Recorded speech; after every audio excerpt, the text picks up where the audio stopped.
Go ahead, Jacqui. Thank you, Caroline.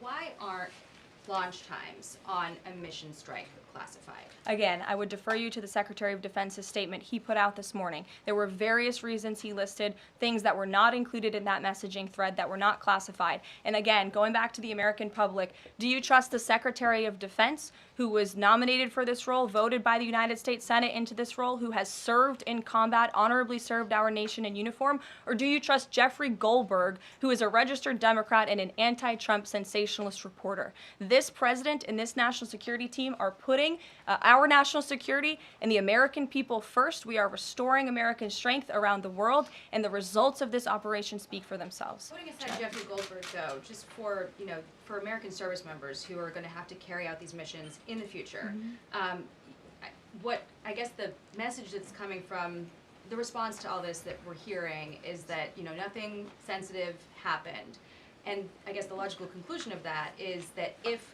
these messages had gone out publicly prior to the launch, that wouldn't have been a risk to service members. I don't know that they're comfortable with that. So can you explain, had these messages been published, would the plans have moved forward? Would the launch have still taken off? What I can tell you is that the President, as the Commander-in-Chief of our United States Armed Forces, and Secretary Pete Hegseth, who is an incredible man and a warfighter himself, take the lives of our American service members with the utmost responsibility, and they would never do anything intentionally to put their lives at risk. And again, they are working hard on that every single day, and we are protecting our service members while also restoring peace throughout this globe.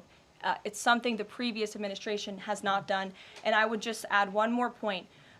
We are not going to be lectured about national security and American troops by Democrats and the mainstream media who turned the other cheek when the Biden administration, because of their incompetence, left 13 service members dead in Afghanistan, and not a single person in the previous administration was held accountable for that botched withdrawal. Joe Biden said, in fact, it was a great operation. That is despicable. It's unacceptable to this president and this Secretary of Defense. The National Security Advisor has taken responsibility for this inadvertent number being added to the messaging thread. But above all, we take the lives of our troops, safety, security, prosperity around the globe with the utmost seriousness.